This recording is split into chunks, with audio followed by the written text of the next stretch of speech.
Se você chegou até aqui, é porque talvez a minha história tenha algo a te dizer.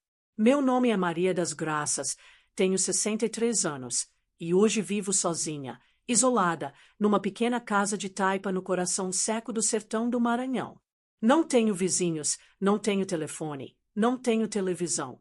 Só tenho o silêncio, o vento e a minha própria paz. Mas nem sempre foi assim. Eu precisei viver o inferno ainda criança, carregar cicatrizes que ninguém quis ver e lutar com todas as forças para não me afogar na culpa que me colocaram. Hoje eu conto minha história porque sei que, talvez, ela seja a sua também. Se você está me ouvindo, se inscreve no canal, deixa o seu like e comenta aí embaixo de qual cidade e estado você está assistindo, porque nesse mundo tão barulhento, às vezes, tudo que a gente precisa é saber que alguém escutou o nosso grito, mesmo que seja em silêncio. Me chamo Maria das Graças. Nasci e cresci numa casa apertada, de chão batido, num povoado esquecido pelos mapas, onde a seca era constante, mas nunca mais cruel do que as pessoas que moravam ali. Eu era a mais nova de 5 irmãos, mas diferente deles, eu sempre fui mais calada, mais na minha. Minha mãe dizia que eu era quieta demais para uma menina, e meu pai, um homem duro e sem paciência, dizia que eu precisava criar vergonha e deixar de ser sonsa. Quando eu tinha 13 anos, o meu primo, filho da irmã da minha mãe, veio morar com a gente depois que a mãe dele morreu. Ele tinha 19, era mais velho, alto, forte e tinha um olhar que me fazia tremer. Eu não sabia explicar o porquê, mas eu tinha medo dele. Medo de quando ele se aproximava demais, medo dos olhares demorados, das palavras baixas no meu ouvido quando ninguém estava por perto. E esse medo, infelizmente, não era à toa. Tudo começou numa noite em que meus pais tinham ido à casa de uns vizinhos para uma reza. Eu fiquei em casa, porque estava com febre. Meus irmãos tinham saído para caçar passarinho. Eu estava deitada, encolhida numa rede, quando ele entrou no quarto. O jeito que ele me olhou, eu nunca esqueci. Ele não disse uma palavra. Apenas se aproximou, me segurou pelo braço e me encostou contra a parede. Eu chorei, implorei, tentei me soltar. Mas ele era muito mais forte. Aquilo foi rápido e brutal. E quando terminou, ele olhou nos meus olhos com um sorriso no rosto, como se tivesse feito a coisa mais natural do mundo. Me mandou calar a boca e disse que ninguém nunca ia acreditar em mim. Eu fiquei ali, encolhida no chão, com a roupa rasgada, o corpo doendo e a alma despedaçada. E ele estava certo. Ninguém acreditou. Naquela mesma noite, meu pai chegou mais cedo do que o esperado. Abriu a porta e me viu sentada no chão, tremendo, ainda com sangue nas pernas. Viu meu primo, de pé, ajeitando a calça. Por um segundo, eu pensei que ele fosse fazer alguma coisa, que fosse defender a própria filha. Mas o que ele fez foi pior do que o abuso. Ele me olhou com desprezo, com raiva e disse: "Você se ofereceu para ele, foi? Uma quenga dentro da própria casa. Eu devia era te matar agora mesmo." E depois virou pro meu primo e disse que aquilo não podia acontecer mais porque ia dar problema se alguém soubesse. E eu fui obrigada a pedir desculpa. Imagina isso, uma criança de 13 anos pedindo desculpa por ter sido violentada. Depois disso, minha vida virou um inferno. O abuso se repetiu semana após semana, sempre escondido, sempre em silêncio. E quanto mais eu tentava me proteger, mais eles diziam que a culpa era minha. Minha mãe dizia que eu provocava sem saber, que mulher tem que se dar ao respeito. Mas como alguém que não tem escolha pode se respeitar? O tempo foi passando e eu fui me calando. Eu andava encolhida pela casa, sem falar com ninguém, com o olhar sempre no chão. Acordava todos os dias com o mesmo pavor, o de não saber se aquela seria mais uma noite de terror. Eu não fui para a escola. Nunca aprendi a ler nem a escrever direito. Diziam que menina da roça só precisava saber lavar, cozinhar e obedecer. E isso eu fazia. Mas fazia por obrigação, por medo. Não havia carinho, não havia cuidado, não havia afeto. Só havia dor, vergonha e um silêncio que me matava um pouco mais a cada dia. E o mais cruel é que quanto mais eu sofria, mais os outros diziam que eu era estranha, difícil, metida a besta.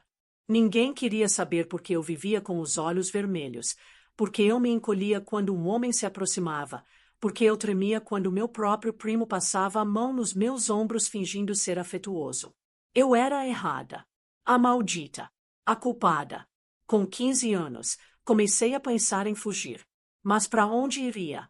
Eu não conhecia ninguém, não tinha dinheiro, não sabia nada do mundo. Só sabia que se eu continuasse ali, eu ia morrer. Talvez não de um tiro, nem de uma faca, mas de tristeza, de culpa, de silêncio. Uma noite, depois de mais uma agressão, eu olhei para o céu, para o escuro sem lua do sertão, e pedi a Deus que me tirasse dali, que me desse força, que me mostrasse um caminho, qualquer um. E ele ouviu. Não de imediato, mas ele ouviu. Essa foi só a primeira parte da minha história. Ainda tem muito mais que eu preciso contar, inclusive o dia em que eu tomei coragem e finalmente fui embora. E o que aconteceu comigo depois disso, ninguém nunca soube. Até hoje. Se você quer continuar ouvindo minha história, não esquece de deixar seu like, comentar aí embaixo e se inscrever. Porque na parte 2, eu vou contar como eu escapei do inferno. A vida naquela casa já não era vida, era apenas sobrevivência. Eu tinha 16 anos e o tempo já não fazia mais diferença. Cada dia era igual ao anterior. Acordar cedo, trabalhar, manter a cabeça baixa e torcer para que ele não cruzasse o meu caminho. Meu primo agora agia com mais ousadia, como se eu fosse propriedade dele. E meu pai fingia que não via. Ou pior, via e aceitava. Em certos momentos, parecia até orgulhoso de me ver humilhada. A dor virou minha companheira, mas algo dentro de mim começou a se transformar. Eu não queria morrer ali. E mais do que isso, eu não queria viver daquele jeito. Então, numa noite silenciosa, eu tomei uma decisão. Eu ia fugir. Mesmo que fosse para morrer no caminho, eu ia fugir. Não foi fácil. Eu passei semanas planejando. Esperava as noites em que todos estavam mais cansados, observava os passos da casa, os horários, os sons. Escondi um pedaço de pano com algumas farinhas secas. Amarrei um pouco de água numa garrafa de vidro que enterrei debaixo da palha atrás do galinheiro. Não tinha mapa, não tinha destino. Mas eu tinha coragem. Uma coragem desesperada, que só quem vive com medo conhece. No dia da fuga, meu corpo tremia tanto que parecia febre. Esperei todos dormirem. O relógio de madeira da parede bateu 3 vezes, e foi quando senti que era a hora. Saí descalça, sem fazer barulho, com o coração pulando no peito como se fosse estourar. A estrada de terra batida estava escura como breu. Nem lua tinha naquela noite. Os bichos do mato faziam barulhos que me davam calafrios, mas nada era mais assustador do que aquela casa. Corri. Corri como nunca tinha corrido na vida. A cada passo. Ouvia vozes imaginárias me chamando, os gritos do meu pai, o riso nojento do meu primo, a mão pesada da minha mãe me puxando pelos cabelos. Mas eu continuei. Corri até o sol nascer, até meus pés sangrarem, até o corpo pedir arrego. Quando vi o primeiro casebre ao longe, no meio da estrada, achei que fosse desmaiar de alívio. Bati na porta tremendo, suja de poeira, os pés rachados e sangrando. Uma senhora idosa, de cara fechada, abriu e olhou para mim como se visse um fantasma. Eu mal conseguia falar, só dizia, me ajuda, por favor, me ajuda. Ela não fez perguntas, apenas me levou para dentro, me deu um pano limpo e água. Chamei ela de Dona Nazaré. Foi ela quem me deu abrigo nos primeiros dias. Não perguntou nada, e eu também não quis falar. Dormi por 2 dias direto. Quando acordei, ela disse que podia me levar até uma cidadezinha ali perto chamada Lagoa da Pedra, mas que dali em diante eu teria que me virar. E foi o que eu fiz. Em Lagoa da Pedra, comecei a lavar roupa para fora. Dormia num galpão abandonado atrás da igreja. Comia o que ganhava de resto e aprendi a sorrir de novo. O simples fato de não ouvir os gritos do meu pai, de não sentir as mãos do meu primo, já era um alívio que eu nem sabia que existia. Mas o medo ainda morava dentro de mim. Eu tinha pavor de ser encontrada. Sonhava com a minha mãe batendo na porta, com meu pai me puxando pelos cabelos de volta para casa, dizendo que eu era propriedade dele. Mas os dias passaram e ninguém veio. Anos se passaram. Fui para outra cidade, depois outra. Trabalhei em roças, fui empregada, servi em pensão. Nunca mais quis saber de família, de homem, de nada que lembrasse aquele passado. Eu era livre, mesmo que pobre. Mesmo que dormisse no chão debaixo de um lençol. Nunca mais fui tocada por ninguém que eu não quisesse. E isso, para mim, era ouro. Foi só quando eu fiz 32 anos que eu ouvi falar da morte do meu pai. Um homem do Maranhão que me reconheceu numa feira disse que ele tinha morrido de cirrose, sozinho, sem ninguém para enterrar. Meu primo sumiu no mundo, ninguém sabia dele. Minha mãe continuava viva, mas cega e doente. Eu ouvi aquilo e não senti nada. Nem alegria, nem tristeza. Apenas vazio. Era como se finalmente aquela parte da minha vida tivesse morrido. Eu agradeci a Deus por ter me permitido viver para ver aquele ciclo se encerrar. Mas mesmo depois disso, eu sentia que o mundo não era o meu lugar. Eu precisava de paz. Verdadeira. Foi então que, já com 45 anos, decidi construir minha casa no meio do mato. Encontrei um pedaço de terra abandonado perto de uma nascente seca. Construí com as próprias mãos uma casa de barro, pequena, mas firme. E desde então, aqui eu vivo. Sem energia, sem telefone, sem nada. Só eu e Deus. E acredite, hoje eu sou feliz. Essa é só mais uma parte da minha história. Se você quer saber como foi que eu finalmente comecei a me amar de novo, como aprendi a viver com o que me fizeram, e o que eu diria hoje se encontrasse meu primo ou meu pai, então não perde a próxima parte. Se inscreve no canal, deixa seu comentário e compartilha esse vídeo. Alguém aí fora pode precisar ouvir isso hoje. Os primeiros anos aqui nesse pedaço de sertão foram difíceis, não vou mentir. A solidão me abraçava com força, e o silêncio da mata era tão pesado que às vezes parecia que as lembranças gritavam mais alto que os próprios ventos da noite. Eu acordava no susto, com pesadelos que me deixavam suada, com o corpo tremendo como se estivesse revivendo tudo de novo. Mas, ao mesmo tempo, havia algo de sagrado nesse lugar. Um tipo de paz que eu nunca tinha conhecido antes. Pela primeira vez, eu podia respirar sem medo.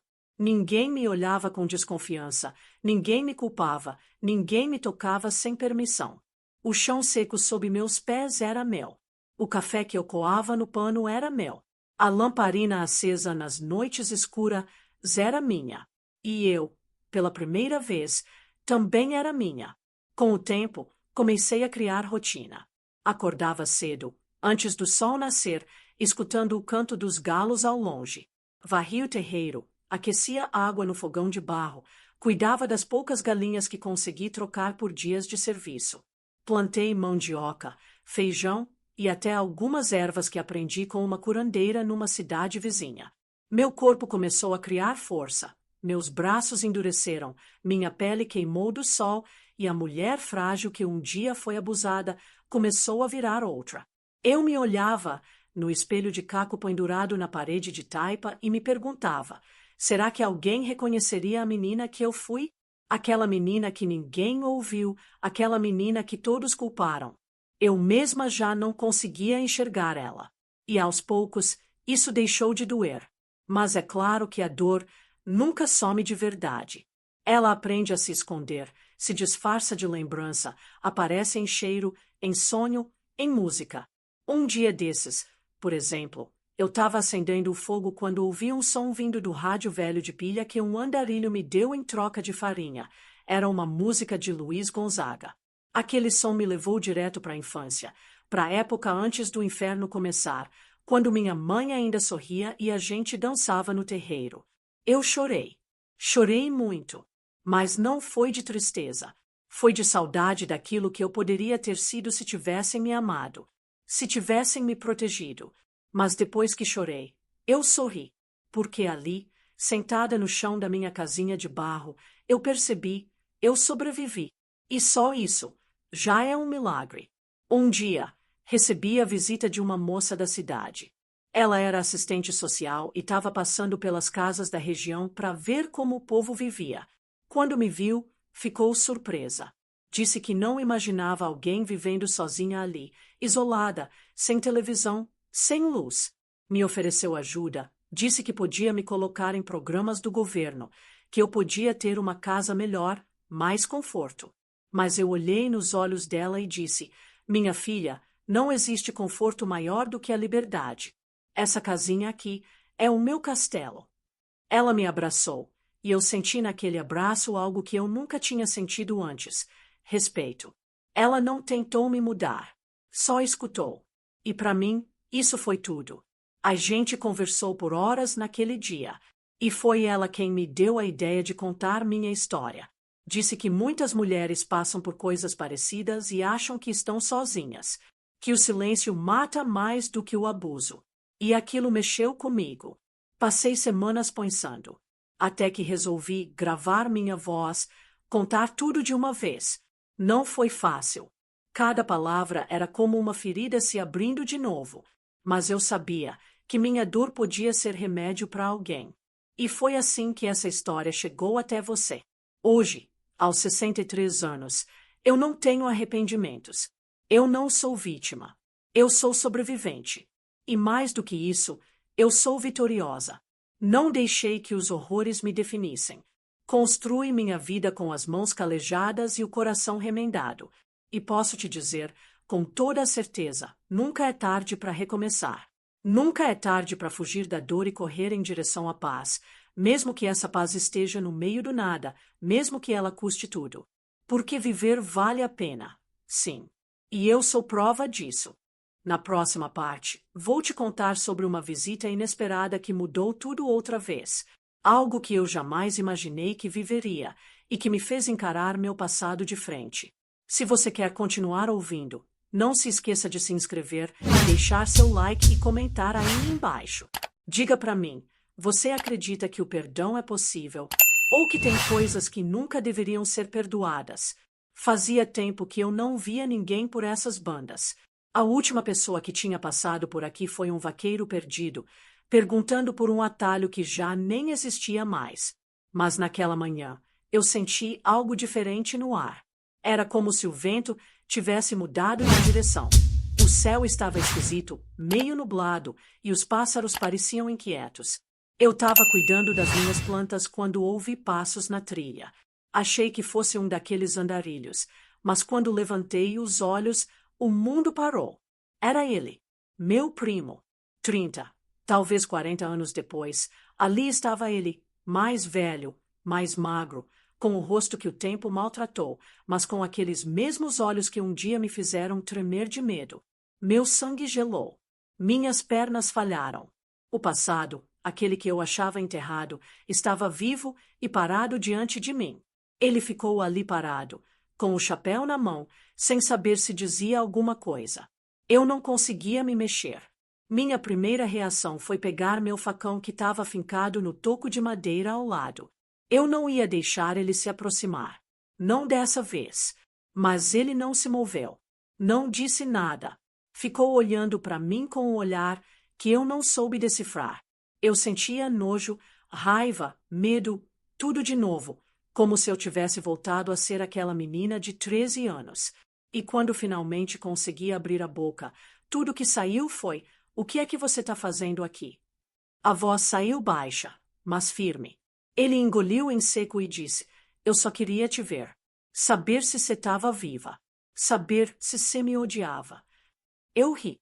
Um riso amargo, doído. Você veio aqui, depois de tudo, para saber se eu te odeio. Isso é sério. Ele abaixou a cabeça. Disse que estava doente, que estava morando numa casa velha em Lagoa do Mato, que ouviu falar que tinha uma mulher sozinha vivendo pro lado de cá do sertão e achou que podia ser eu. Disse que sonhava comigo quase todas as noites, que via meu rosto toda vez que fechava os olhos. que não passava um dia sem lembrar do que fez. E então, chorou. Chorou como uma criança. Mas eu fiquei imóvel. Eu não sabia o que sentir. Não sabia se aquele choro era verdadeiro ou mais uma manipulação, como tantas que ele usou para me manter calada naquela época. Ele dizia que não queria perdão, que só precisava ver que eu estava bem. E repetia isso como se fosse um mantra. Eu só queria saber se você está bem, Maria, só isso. O silêncio se instalou. Um silêncio que pesava mais que qualquer grito. Eu me lembrei da menina que fui. Da dor. Do sangue. Do desprezo do meu pai. Lembrei das noites de terror, dos dias de culpa, dos olhos que me julgavam. E então, com a voz embargada, eu disse: você matou a minha infância. Você destruiu a minha alma. E agora quer saber se eu estou bem. Eu só estou viva porque tive que me reinventar no meio do nada. Você não merece nem o ar que eu respiro. Ele abaixou os olhos, assentiu devagar e disse: eu sei. E eu não vim pedir nada. Só queria te ver uma última vez. Foi quando eu percebi que ele estava morrendo. Ele estava com a pele amarelada, os olhos fundos, a respiração cansada. E ali, pela primeira vez, eu vi que ele também era humano. Um monstro, sim, mas humano. Um ser humano podre, cheio de pecados e remorsos. E naquele instante, eu entendi uma coisa que levei a vida toda para aprender. O perdão não é pro outro. É pra gente.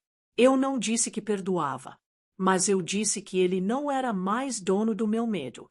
Disse que ele podia ir embora, que ali ele não tinha mais nenhum poder. E ele foi, sem olhar para trás. E eu fiquei ali, sentada no chão, chorando como nunca tinha chorado na vida. Naquele dia, eu me libertei de verdade. Eu percebi que carregar ódio é como tomar veneno esperando que o outro morra. E eu não queria mais carregar veneno. Eu queria viver o resto da minha vida em paz, com o coração leve, mesmo que cheio de cicatrizes. E foi o que eu fiz. Depois daquele encontro, nunca mais o vi. Nem sei se ainda está vivo. Mas sei que aquela visita me curou de uma maneira estranha. Me mostrou que o tempo passa. E que às vezes o que mais machuca é o que a gente guarda, não o que a gente enfrenta. Se você quer saber como foi que eu encontrei alegria verdadeira nesse cantinho esquecido do mundo e o que me fez finalmente me olhar no espelho com orgulho, não perde a próxima parte. Se inscreve, comenta e compartilha. Porque toda mulher merece ser escutada, mesmo que tenha ficado em silêncio por décadas. Depois daquele encontro, uma parte minha parecia ter sido lavada por dentro. Era como se o tempo tivesse me dado o direito de respirar com mais leveza. Passei dias em silêncio, pensando em tudo o que aconteceu. Eu, que me sentia morta por dentro desde os 13 anos, percebi que aquele momento, por mais doloroso, tinha enterrado de vez os gritos do passado. Pela primeira vez, eu consegui olhar para o céu e sorrir sem me sentir culpada. Era como se Deus dissesse: você venceu, Maria. Você está viva e agora é dona de si.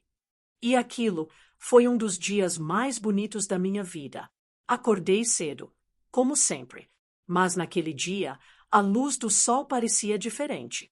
O céu tinha um azul mais limpo, o vento batia no rosto como um carinho, e o cheiro do café feito na lenha me deu um abraço de boas-vindas. Sentei na cadeira velha de madeira, na frente da casa, com o rádio de pilha ao lado. Tocava uma música antiga, daquelas que só coração maduro entende. Meus olhos se encheram d'água, mas não de tristeza. Era gratidão. Gratidão por ter resistido, por ter dito não, por ter fugido, por ter me escondido quando era necessário e por ter aparecido quando finalmente era seguro ser eu. Ali, naquele instante simples, eu entendi que felicidade não é coisa grandiosa. Não vem de luxo, de cidade grande, de aplauso, nem de reconhecimento. Felicidade é acordar e saber que ninguém vai te machucar. É poder andar pela sua casa sem medo. É plantar seu próprio alimento, colher com as mãos, comer sentindo o sabor da terra e da liberdade. É ter paz com o seu corpo, com sua história, com as dores que não te paralisam mais. É saber que o passado existe, mas não manda mais em você. E essa sensação, eu nunca pensei que fosse sentir. Com o tempo, comecei a me permitir pequenas alegrias. Plantei umas flores coloridas na frente da casa, pintei a porta de azul, como via nas casas antigas de minha infância. Comecei a escrever num caderno que a assistente social tinha me dado, mesmo que com minha letra torta. Era uma forma de conversar comigo mesma, de registrar cada vitória, cada pensamento. Não era diário. Era liberdade no papel. Um dia, escrevi, Maria das Graças não é mais vítima. É mulher de força, mulher de luz, mulher de sertão. E fechei aquele caderno com um sorriso no rosto. Fui criando novos sentidos para minha vida. Comecei a cuidar das pessoas que passavam pelo caminho, viajantes, andarilhos, gente perdida. Preparava um café, oferecia farinha, dava abrigo por uma noite. Cada história que eu ouvia me lembrava que o mundo é cheio de dor, mas também de resistência. E ali, naquela minha casinha de barro, eu fazia o que ninguém tinha feito por mim, escutava sem julgar. Era o meu jeito de devolver o que recebi de Dona Nazaré tantos anos atrás. Era o meu jeito de existir com propósito. Um dia, um rapaz que caminhava há dias pela estrada me disse uma coisa que guardo até hoje. A senhora tem uma luz nos olhos que ninguém tira. Parece que sofreu muito, mas venceu mais ainda. Aquilo ficou martelando na minha cabeça. Por quê? Por tanto tempo, eu achei que a dor tinha me apagado. Mas talvez ela só me acendeu por dentro. Talvez cada lágrima que derramei tenha regado a mulher que sou hoje. E se for isso, então valeu a pena. Valeu cada luta. Valeu cada passo descalço na fuga, cada noite sem dormir, cada silêncio engolido. Foi nesse ponto que eu decidi que precisava falar com mais gente. Não pessoalmente, claro. Não saio daqui. Mas minha história podia alcançar outros corações. Por isso, gravei tudo com a ajuda daquela mesma moça da cidade. Ela levou um gravador, ficou me ouvindo por horas e transformou minha fala em vídeo. Foi assim que você tá me ouvindo agora. E eu falo direto do meu sertão, do chão rachado, da casa simples, da vida que construí com as próprias mãos. Não quero fama. Não quero pena. Só quero que você saiba, existe vida depois da dor. Existe cura. Existe um lugar onde ninguém mais encosta na sua alma sem sua permissão. E se você, mulher que me ouve agora, está vivendo um inferno parecido, não se cala. Mesmo que ninguém acredite. Mesmo que digam que a culpa é sua. Você merece ser escutada. Você merece ser protegida. Você merece se salvar. Porque ninguém nasceu para ser recipiente de dor. A gente nasceu para ser rio, para seguir em frente, mesmo que o caminho seja seco e árido como esse sertão. E no fim, quem insiste, floresce. Assim como eu floresci. Na próxima parte, vou contar como, mesmo aqui no meio do nada, encontrei uma nova forma de amar. Não amor de homem, mas amor por mim mesma. Amor pelas coisas simples. Amor pela vida. Se inscreve no canal, deixa seu like e me conta de onde você está assistindo.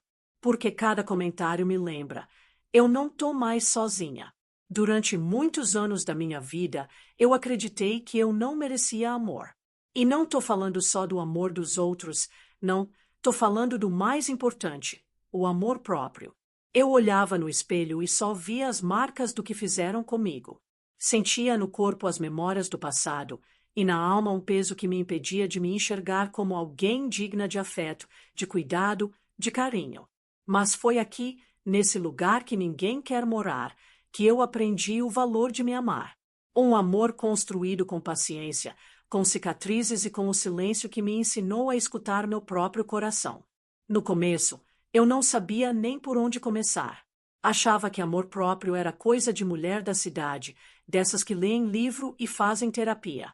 Mas aos poucos, fui percebendo que me amar era acordar e cuidar de mim com delicadeza.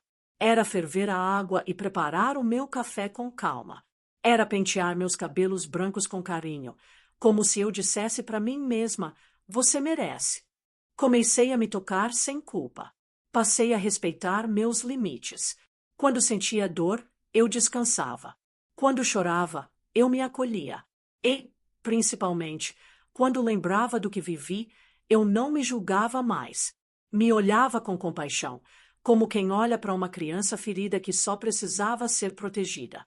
Esse amor foi crescendo devagar, no jeito que eu arrumava minha cama, no modo como organizava meus cadernos, mesmo que ninguém mais fosse ver, na decisão de deixar algumas flores crescerem soltas no terreiro, só para enfeitar meus dias.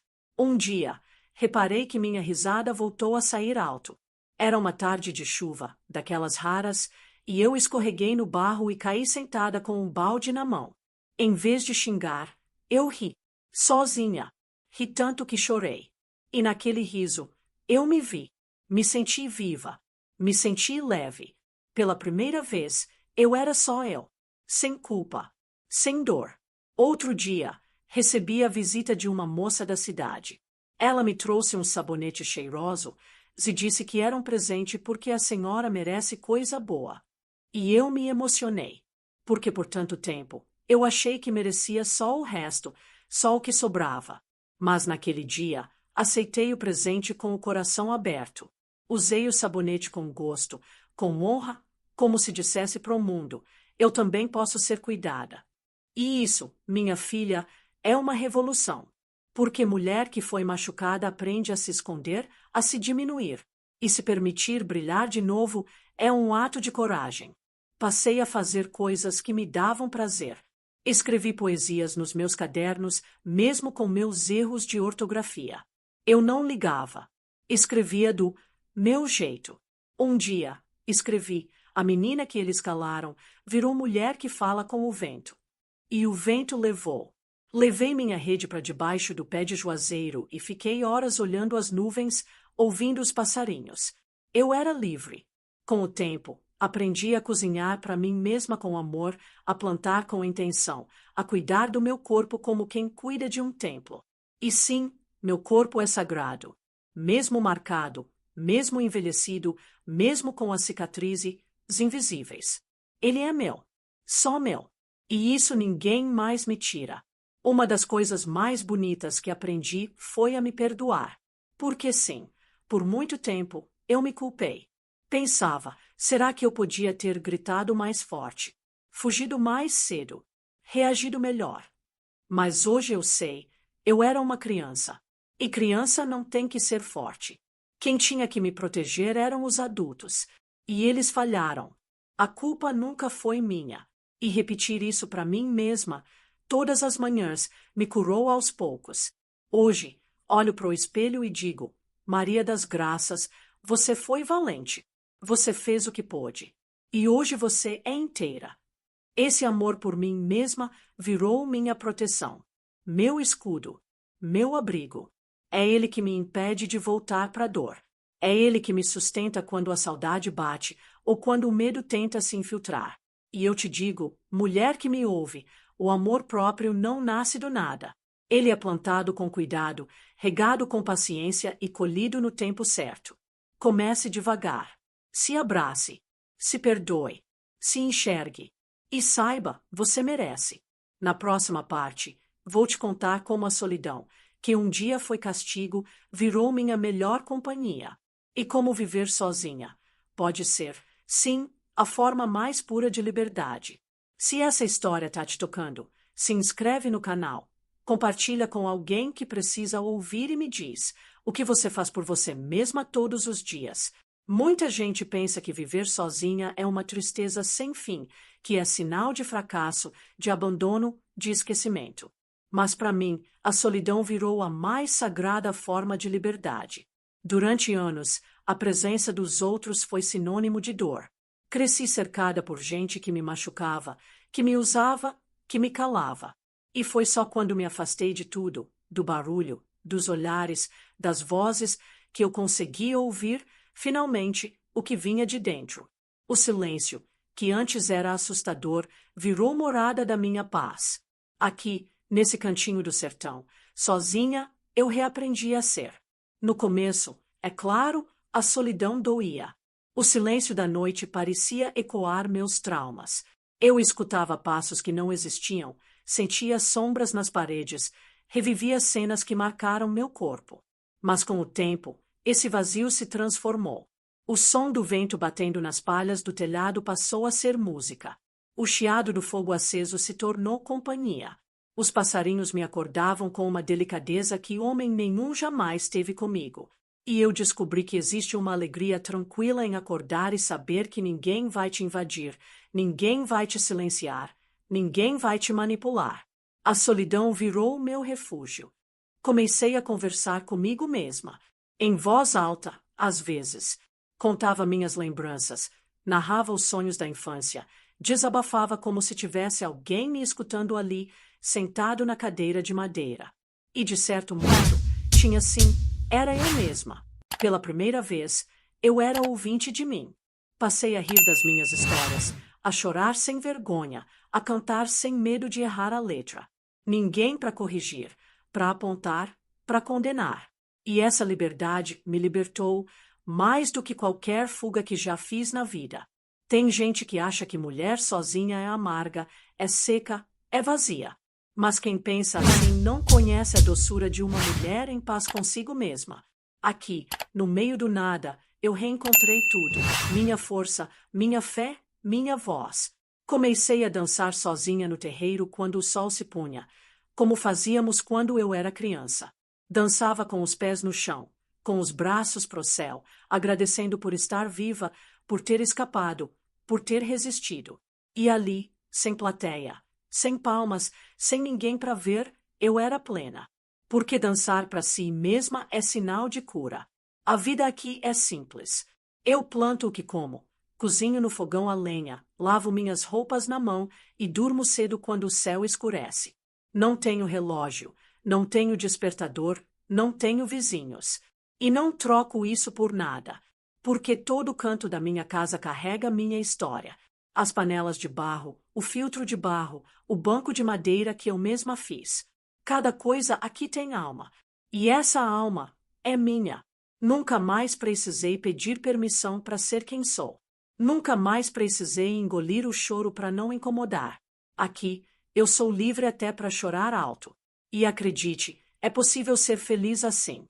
Talvez não da forma como o mundo ensina, com luxo, com festas, com muitos amigos, mas da forma mais verdadeira, em paz com a própria companhia. Aprendi que a solidão pode ser jardim, se a gente parar de tratar ela como castigo. Ela nos dá espaço para pensar, para crescer, para ouvir a voz de Deus soprando devagar, nos detalhes. E nesse silêncio, encontrei respostas que jamais teria escutado no meio do barulho. Mas veja bem, eu não sou contra o amor. Não. Não mesmo. Só aprendi que o primeiro amor tem que ser o próprio. E se um dia alguém quiser dividir esse cantinho comigo, terá que entender. Aqui mora uma mulher inteira. E ninguém que me corte ao meio vai ter lugar nessa casa. Prefiro a solidão do que qualquer presença que me diminua. E isso não é orgulho. É maturidade. É sobrevivência. Na próxima parte, quero te contar como foi que eu reencontrei a fé. Não aquela fé ensinada à força, com medo de castigo, mas uma fé íntima, silenciosa, que nasceu da minha dor e floresceu no meu sertão. Se você está aqui até agora, comenta aí embaixo. Você já aprendeu a gostar da sua própria companhia? Se inscreve no canal, deixa seu like e compartilha com alguém que ainda acha que só se é feliz acompanhado. A gente pode ser feliz sim, mesmo sozinha, mesmo em silêncio, mesmo no meio do nada. Eu cresci ouvindo sobre Deus como quem ouve sobre um juiz severo, pronto para castigar qualquer passo em falso. Lá em casa, religião era medo. Minha mãe falava que Deus punia mulher desobediente, mulher que falava alto, mulher que não aceitava a vontade dos homens. Diziam que mulher de respeito era submissa, calada, limpa de corpo e alma, mesmo que sangrasse por dentro. E eu, com 13 anos, achava que Deus me odiava. Afinal, por que ele deixou acontecer tudo aquilo? Por que não me protegeu? Por que me fez nascer naquela casa, naquele inferno?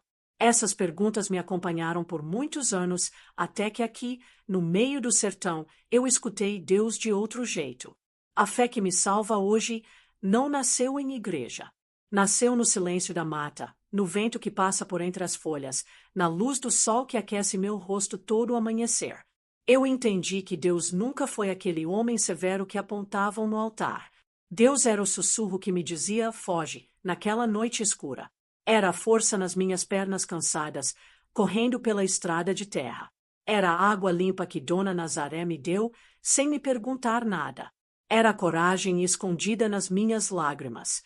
Deus estava nos detalhes, e eu não via porque me ensinaram a procurar Ele nos castigos, e não nos abraços invisíveis da vida. Eu não rezo com palavras bonitas, nem sigo nenhum ritual. Minha fé é conversa simples. Quando acordo, digo, obrigada, meu Deus. Eu tô viva. E sou livre. Quando vejo uma flor nascer no quintal, agradeço. Quando a chuva cai depois de meses de seca, eu fecho os olhos e deixo ela me molhar, como um batismo novo. Quando o medo tenta voltar, eu falo com ele em voz baixa, olhando para o céu. Cuida de mim, como sempre cuidou. E é nesses momentos que sinto. Ele nunca me abandonou. Foram os homens que falharam. Mas Deus, esse Deus que mora no vento e na minha resistência, esse nunca me deixou sozinha. Uma vez, perguntei para mim mesma, como eu, com tanta dor, com tanto trauma, ainda consigo acreditar? A resposta veio do meu próprio coração, porque foi a fé que me manteve de pé quando tudo dizia que eu ia cair. Mesmo quando eu achei que não acreditava, mesmo quando eu o acusei, mesmo quando eu chorei perguntando por quê, ele estava ali. No fundo, minha alma sabia, Deus não tinha me feito para sofrer. Foi o mundo que foi cruel. E ele só esperava que eu me encontrasse de novo, para me lembrar do valor que eu sempre tive. Hoje, minha fé é minha força. Quando lembro da menina que fui, eu oro por ela. Digo, você foi forte. Você sobreviveu. E hoje você é a luz. Minha fé me ensinou a amar meu corpo, minhas escolhas, meu silêncio. Me ensinou que não é preciso se ajoelhar diante de ninguém para ser digna. Basta andar com a cabeça erguida, mesmo carregando cicatrizes. Fé, para mim, é isso, caminhar no meio do nada com esperança no coração. É plantar e acreditar que a chuva virá. É viver sozinha e saber que não está só. Às vezes, à noite, eu sento na varanda e olho para o céu. As estrelas brilham e o grilo canta como um velho amigo. Fecho os olhos e penso.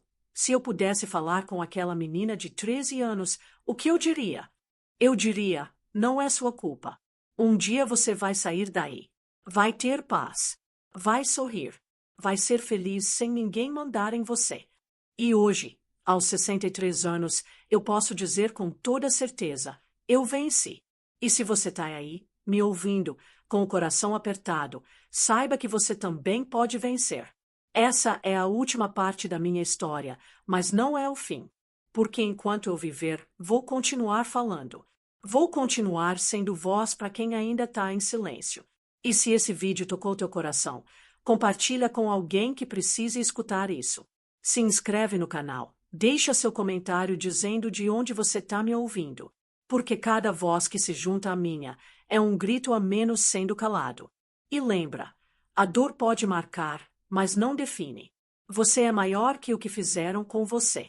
E Deus está te vendo, te guiando, te esperando florescer, mesmo no chão mais seco do sertão.